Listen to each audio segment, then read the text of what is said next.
Only you can do that. Only you can perform that. Only you can initiate that activity.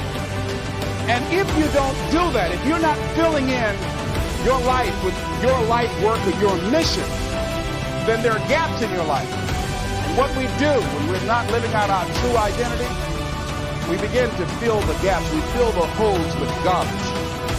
So when you begin to look at your life and you know that you're not doing what you can do because you have allowed yourself to be held captive by your fears, when you don't have a true appreciation and acceptance for who you are, and you allow yourself to be immobilized by fear, what happens in the process is that you begin to abuse yourself. You begin to sabotage your life, you begin to sabotage your dreams, you begin to unconsciously work against yourself. You become your own worst enemy.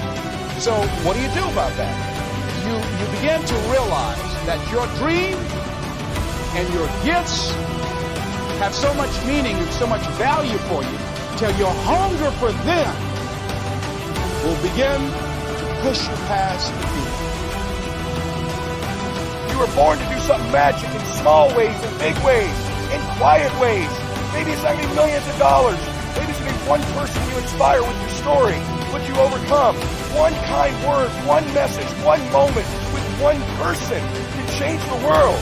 And I know you're capable of it. And whoever made you feel special, if there was nobody like that in your life, I applied for the position.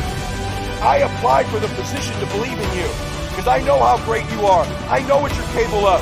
I know this. Your dream's going to be tattered all the time. Sometimes you just got to hold it together with hope. Sometimes you got to hold it together with a little Velcro. I don't know what you got to hold it together with. Listen to me. You were born to do something special with your life. You're not invisible. You're loved. You're cared for, you're cherished, you're believed in. You came here with a purpose.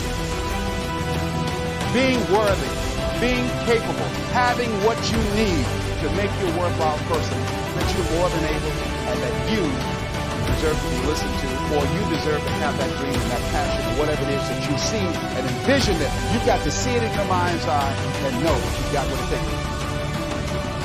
So deciding as you look at your life, as you look into the future and say, what fears am I holding on to?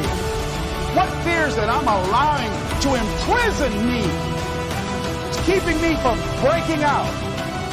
That's keeping me from living up to my true potential.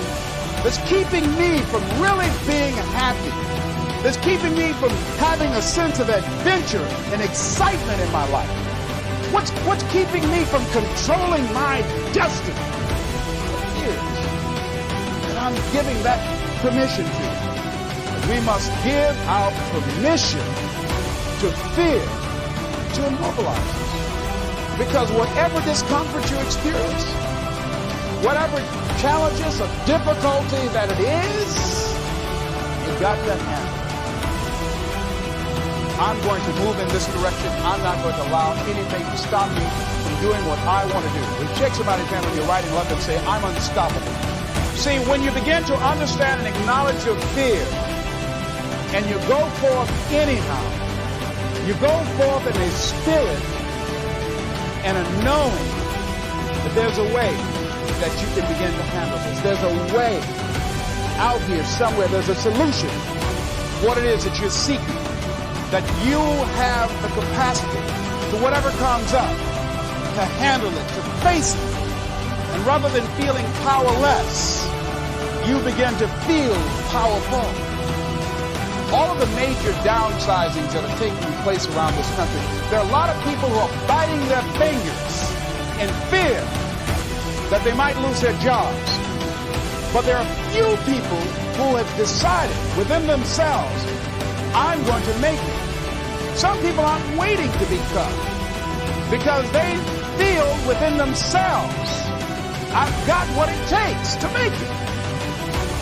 They're not afraid about tomorrow because of how they see themselves, because of what they feel that they deserve, because of what they feel that they can create for themselves. Because these people have decided, as they look at the future, as they look at themselves, there's a way. Where there's a will, there's a way for me to begin to create a way out of no way.